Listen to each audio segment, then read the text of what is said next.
រឿងកុលាបប៉ៃលិននៅក្នុងផ្ទះចាស់ប្រក់ស្លឹកមួយខ្នងតាជើមដែលជាឪពុករបស់ចាក់ចិត្តនៅក្នុងស្រុកស្វាយប៉ោខេត្តបាត់ដំបងជាត្រកូលសេរីពងកំពុងតែដេកស្ដុកស្ដឹងនៅលើគ្រែចិត្តយប់ជ្រៅទៅហើយមិនតាន់ទៅដេកទៀតអីកូនទៅកូនទៅដេកទៅប្រយ័ត្នអត់ងងុយទៅជាឈឺទៅកូនបាទពុកខ្ញុំមិនតាន់ងងុយទេសូមពុកពិសាថ្នាំសិនទៅព្រោះអីលោកគ្រូពេទ្យឲ្យពុកពិសាថ្នាំកំបីខានថ្នាំអីនឹងកូនថ្នាំនេះពុកផឹកជាច្រើនដងហើយមិនឃើញមានប្រសិទ្ធភាពអ្វី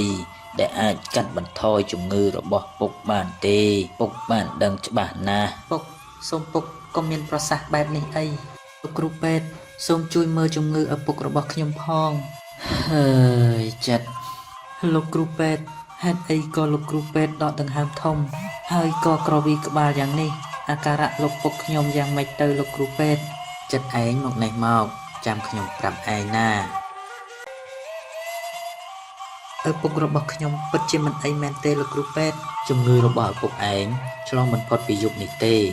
ការចាស់ឈឺស្លាប់ជារឿងច្បាប់ធម្មជាតិគ្មានអ្វីអាចកែប្រែបានទេទោះបីជាថ្នាំមកពីឋានសួគ៌ក៏ជួយគាត់មិនបានដែរកាត់ចិត្តទៅចិត្តកូនសម្លាញ់ឪពុកកាលបើឪពុកស្លាប់ទៅចូលកូនចាំបណ្ដាំឪពុកទុកកូនរំលឹកដល់ពុទ្ធសុភាសិតអត្តាហិអត្តាណោនិថោគឺមានតែខ្លួនទីពឹងខ្លួនតែប៉ុណ្ណោះតាំងពីថ្ងៃនេះទៅឪពុកលែងបាននៅមើលថែកូនតទៅទៀតហើយលោកពុកកូននឹងចងចាំបណ្ដាំរបស់លោកពុកខិតខំប្រឹងប្រែងធ្វើការជានិច្ចសូមលោកពុកកុំព្រួយបារម្ភពីខ្ញុំអីចិត្តកូនពុកលាកូនសិនហើយពុទ្ធោលោកឪពុកស្លាប់ចោលកូនហើយលោកឪពុកក្រោយពីលោកឪពុកស្លាប់ទៅលោកគ្រូពេទ្យស្អាតក៏បានណែនាំចៅចិត្តឲ្យទៅធ្វើការជាកម្មករនៅបបៃលិននៅផ្ទះលោកលួងរតនសម្បត្តិដែលជាលោកឪពុកមីរបស់លោកបានសម្បត្តិពីលោកគ្រូពេទ្យស្អាតចៅចិត្តក៏បានធ្វើដំណើរទៅបបៃលិនភូមិគ្រឹះលោកលួងរតនសម្បត្តិខ្ញុំបាទសូមក្រាបប្រតិបត្តិទានអង្គុយចុះសិនទៅក្មួយណែមួយមកពីណានឹងហើយក្មួយត្រូវការជួបនឹងអ៊ំមានការអ្វីទៅបាទខ្ញុំបាទមកពីបាត់ដំបងយកសម្បត្តិលោកគ្រូពេទ្យស្អាតមកជូនដេចគុណគ្រូពេទ្យស្អាតក្មួយរបស់ខ្ញុំនឹងមែនហើយចុះសម្បត្តិនោះនៅឯណានេះបាទសម្បត្តិដេចគុណក្មួយឯងនឹងឈ្មោះចៅចិត្តមែនទេដែលលោកគ្រូពេទ្យស្អាតបញ្ជូនមកបាទគឺខ្ញុំនឹងហើយជាចៅចិត្តចុះក្មួយគិតថាអាចធ្វើការងារនេះបានដែរឬទេព្រោះថាការងារនេះវាធ្ងន់ធ្ងរត្រូវជីកដីមួយថ្ងៃ5ទៅ6ម៉ោងមើលទៅក្មួយឯងរូបរាងស្អាតបាតយ៉ាងនេះប្រហែលជាទ្រាំមិនបានយូរទេមុខជារត់ទៅផ្ទះវិញជាក់ជាមិនខានឡើយអ្នកផ្សេងអាចធ្វើយូរបានប៉ុណ្ណាខ្ញុំក៏អាចធ្វើបានយូរប៉ុណ្ណឹងដែរលោកចាស់កុំបារម្ភអីលោកប៉ានារីកូនថ្ងៃនេះពុកបានកម្មករថ្មីមួយទៀតហើយណាកូនលោកប៉ាម្នាក់នេះមែនដែរទេត្រូវធ្វើការឲ្យយើងនោះបាទត្រូវហើយកូនគេឈ្មោះចៅចិត្តនេះជាខុននារីកូនស្រីរបស់ខ្ញុំតែមួយគត់បាទខ្ញុំបាទឈ្មោះចៅចិត្តសូមជម្រាបសួរអ្នកនាងយីលោកប៉ាកម្មករម្នាក់នេះរៀងស្វិតរញ័រដូចត្រីឆ្អើអញ្ចឹងប្រហែលនឹងអ្នកជក់អាភៀនមើលទៅមានកម្លាំងកំហែងធ្វើការឲ្យយើងបានដែរឬទេលោកប៉ាអ្នកនាងធម្មតាមនុស្សស្គមមិនប្រកាសថាជាមនុស្សដែលមានកម្លាំងខ្សោយនោះទេស្គមដូចជាខ្ញុំបាទនេះក៏មានកម្លាំងកំហែងខ្លាំងដូចជាមនុស្សធាត់ដទៃដែរគ្រាន់តែខ្ញុំបាទមិនទាន់មានសាច់ឈាមពេញលេញបរិបូរណ៍តែប៉ុណ្ណោះយ៉ាបានសម្ដីណាស់តានេះលោកប៉ាមនុស្សនេះមិនទាន់បានអីផងហ៊ានតមាត់មិនឲ្យធ្លាក់ដល់ដីមួយម៉ានបាទហើយខុននារីកូនចៅចិត្តឯងធ្វើដំណើរមកពីឆ្ងាយប្រហែលជាហត់នឿយណាស់ហើយឆាប់ទៅរកកន្លែងសម្រាកសិនទៅតាំងពីនោះមកចៅចិត្តខិតខំធ្វើការជាកម្មករជីត្បូងឥតមានខ្ជិលច្រអូសឬទម្រុនឡើយជាហេតុធ្វើឲ្យលោកលួងរតនសម្បត្តិពេញចិត្តពេញថ្លើមយ៉ាងខ្លាំងយប់មួយចៅចិត្តច្រៀងបទយុវាភិរមនៅនឹងខ្ទមរបស់ខ្លួនស សំឡេងចម្រៀងរបស់ចៅចិត្តធ្វើឲ្យនាងខុនរីដែលបានចុះមកកំសាន្តនៅក្នុងសួនឬទ្រាំពិរោះមិនបានក៏បណ្ដាលឲ្យចិត្តចូលទៅក្នុងខ្ទមរបស់ចៅចិត្តយីហើយសំឡេងអ្នកណាក៏ពិរោះយ៉ាងនេះចៅចិត្តយីលើសំឡេងច្រៀងមិញសោះអីក៏ធ្វើដេកលក់លឿនម្ល៉េះអ្នកនាងចាំមើលខ្ញុំទៅដាស់វាមើលអាកតនេះពូកែធ្វើពុនណាស់តើណែចៅចិត្តក្រោកឡើងចៅចិត្តក្រោកឡើងនេះជដេកមើលតែមនុស្សស្លាប់ហើយលើចង់ដៃខ្ចោហើយនៅតែភ្ញាក់ទៀតអូបាទយីអ្នកណាមានការអ្វីហ្នឹងអូ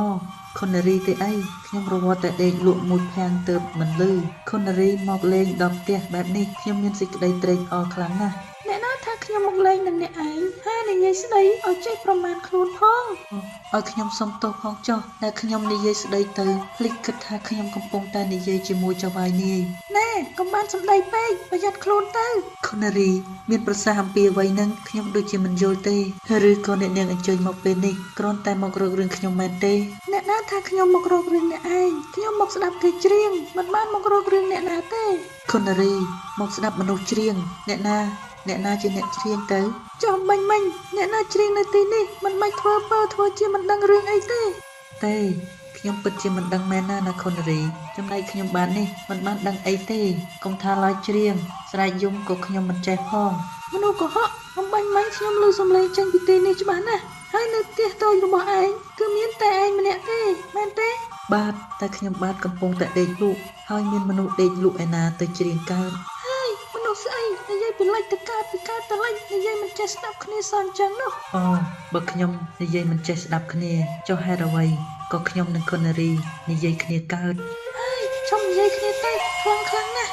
លុះស្អែកឡើងពេលវេលាដែលចៅចិត្តទៅជីកត្បូងគេមានភ័ព្វបានជួយរវៃឡានចាស់របស់គេដែលបំរុងទៅស្រុកស្ទឹងសង្កែទទួលលោកបាឡាត់ស្រុកគ្រាន់បើមែនចៅចិត្តកែគ្រាន់បើក្មួយឯងពិតជាប្រសពមែនពួកកែលាក់ចំណេះណាស់តើនេះបាទទៀនម្ចាស់ដោយសារខ្ញុំធ្លាប់បើកឡានពីមុនមកទើបអាចជួសជុលបានខ្លះចៅចិត្តនេះជាមនុស្សឆ្លាតគ្រាន់បើមែនប្រពន្ធខ្ញុំទើបតែមកពីស្រុកព្រឹកមិញនេះឯងគឺថាប្រញាប់ត្រឡប់ទៅវិញនៅថ្ងៃត្រង់នេះដូច្នេះលោកចៅវាយឲ្យចៅចិត្តជួយបើកឡានជំនួសខ្ញុំមួយថ្ងៃបានទេទៀនចៅចិត្តឯងអាចបើករថយន្តជំនួសតាសុនមួយថ្ងៃបានទេបាទមិនអីទេខ្ញុំអាចបើកជូនទៀនប្រុសបានអ៊ំអរគុណក្មួយប្រុសណាស់ដែលបានជួយអ៊ំខ្ញុំបាទលាទៅសិនហើយទៀនទៅចោះក្នុងការស្ម័គ្រចិត្តជូនដំណើរចៅវាយនាយទៅដល់ស្រុកសង្កែចៅចិត្តក៏បានត្រឡប់មកទទួលរតនសម្បត្តិនិងលោកបាឡាត់ស្រុកវិលទៅប៉ៃលិនវិញតែអកុសលមកដល់ពាក់កណ្ដាលផ្លូវឡានក៏ត្រូវខូចបណ្ដាលឲ្យមានការទាស់ទែងសម្ដីគ្នាខ្លះរវាងចៅចិត្តនិងលោកបាឡាត់វីវហើយដេចគុណយ៉ាងម៉េចហើយចិត្តអាចជួសជុលកែកុនបានទេអស់សង្ឃឹមហើយទៀនម្ចាស់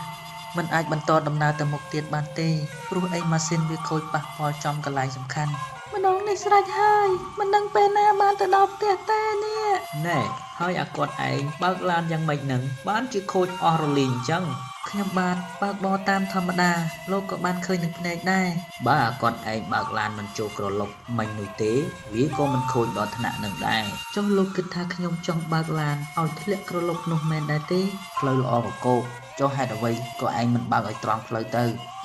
មិនមែនលោកឯងបើកឲ្យធ្លាក់ក្រឡុកជាចេតនាអញ្ចឹងទេអីលោកចង់ថាយ៉ាងម៉េចក៏បានដែរតែខ្ញុំមិនបានធ្វើដូចជាសម្ដីលោកឯងនិយាយទេ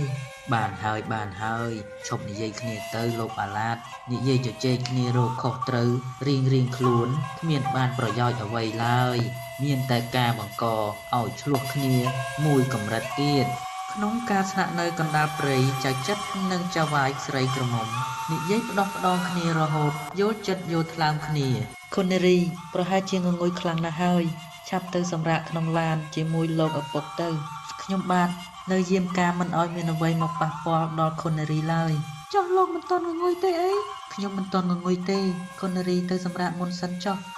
ឈប់សិនមានអីមែនទេនឹងចិត្តមើលនោះមានភ្លើងអ្វីចម្លែកតាមមើលទៅវាមានចម្ងាយប្រហែលជាមិនឆ្ងាយដល់1គីឡូពីទីនេះទេដូច ជាពន្លឺភ្លើងគប់ច្រើនណាស់ហើយកំពុងតែសម្ដៅមកទីនេះផងមើលទៅចិត្តយើងធ្វើយ៉ាងម៉េចទៅខុនរីប្រញាប់ទៅដាស់ដេចគុណទៅនឹងលោកបាឡាត់ខ្ញុំដាក់គ្រាប់កំភ្លើងសិនតើមានរឿងអីមែនទេចិត្តបាទទៀនប្រុសមានភ្លើងច្រើនណាស់ដែលកំពុងសម្ដៅមករកយើងមិនដឹងថាពួកគេមានបំណងល្អឬអាក្រក់នោះទេអូហូប្រហែលជាពួកចៅទេដឹងហើយចិត្តខ្ញុំភ័យខ្លាំងណាស់ខុនតាមខ្ញុំឲ្យជាប់មកយើងទៅរកដើមឈើធំដើម្បីការពារខ្លួនពេលនេះយើងមិនដឹងថានឹងមានអ្វីកើតឡើងទេតើយើងត្រូវធ្វើយ៉ាងម៉េចទៅចិត្តរំពេចនោះចៅចិត្តក៏បានតតាំងប្រយុទ្ធជាមួយពួកចៅយ៉ាងអង្អាចខុនរីពួកចៅមានគ្នាច្រើនណាស់ទោះបីជាយើងបាញ់វាត្រូវខ្លះក៏ដោយក៏នៅតែសម្រុកចូលមកទៀតគ្រាប់កំភ្លើងយើងនៅសល់តែមួយគ្រាប់ទេពេលនេះជាឱកាសចុងក្រោយរបស់យើងហើយខ្ញុំចង់ប្រាប់ថាខ្ញុំបាទមានចិត្តស្រឡាញ់ខុនរីជាជាងជីវិតរបស់ខ្ញុំទៅទៀតចិត្តហេតុអីក៏ចិត្តនិយាយដូច្នេះពេលវេលាកាន់តែចិត្តមកដល់គីបំផុតហើយខ្ញុំបាទមិនទ្រាំលាក់សេចក្តីស្នេហាចំពោះខុនរីបានតទៅទៀតទេព្រោះខ្ញុំដឹងខ្លួនខ្ញុំច្បាស់ណាស់ថាបន្តិចទៀតនេះខ្ញុំនឹងត្រូវឃ្លាតឆ្ងាយពីខុនរីរហូតហើយអ្វីដែលខ្ញុំបាននិយាយរួចហើយវាគឺជាការពិតខ្ញុំក៏ចង់បានចម្លើយពិតពីខុនរីដែរមុនខ្ញុំស្លាប់បិទតែចិត្តលាពីលោកនេះទៅតែខុនរីនៅតែស្អប់ខ្ញុំទៀតដែរឬទេចិត្តខ្ញុំមិនដែលស្អប់ចិត្តទេការពិតខ្ញុំក៏បានគិតដល់ចិត្តជាយូរណាស់មកហើយក៏មិនដែលភ្លេចម្ដងណាដែរតែប៉ុណ្ណេះខ្ញុំអស់ចិត្តហើយខុនរីប្រញាប់ចេញទៅរកកន្លែងលាក់ខ្លួនសិនទៅពួកវាមកដល់លើហើយស្លាប់ទៅអាមនុស្សអាក្រក់អូខ្ញុំត្រូវគ្រាប់ហើយខុនរីបងត្រូវគ្រាប់ហើយពុទ្ធោចិត្តឈាមច្រើនណាស់ឲ្យខ្ញុំធ្វើយ៉ាងម៉េចទៅអូយខុនរីកុំគិតពីបងអីអូនប្រញាប់រត់ទៅក្រោយពីប្រយុទ្ធពួកចៅក៏ត្រូវរបួសជាច្រើនអ្នកចំណែកឯចៅចិនក៏ត្រូវគ្រាប់សន្លប់បាត់ស្មារតីដោយមានការជួយជ្រោមជ្រែងពីលោកលួងរតនសម្បត្តិការខិតខំព្យាបាលជំងឺនិងយកចិត្តទុកដាក់ថែទាំពីខុនរីចៅចិនក៏បានជាសះស្បើយឡើងវិញចៅចិននិងខុនរីបានយកចិត្តគ្នា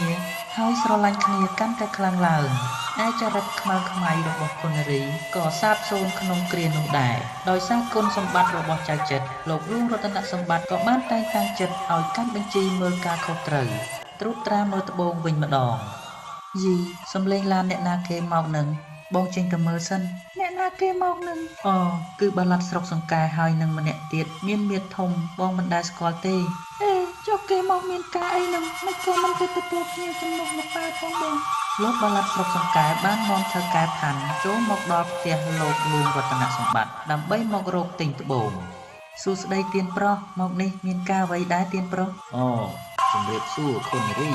ចាជំរាបសួរលោកបាឡាត់ស្រុកហើយត្បូងឲ្យមើលម្ចាស់ផ្ទះព្រមនាំថៅកែថ្មីនេះទៅមើលអណ្ដូងជីត្បូងជាមួយចៅចិត្តទុកឲ្យខុនរីនិងលោកបាឡាត់ស្រុកនៅផ្ទះតែ2នាក់មានការអីត្រូវនិយាយជាមួយខ្ញុំមែនទេលោកបាឡាត់បានជាសម្លឹងខ្ញុំមិនដាក់ភ្នែកតែលោកមានរឿងអ្វីឆាប់និយាយមកខុនរីខ្ញុំស្រឡាញ់ខុនណាស់គ្មានអ្វីអាចបំផ្លាញខ្ញុំនិងខុននារីបានទេ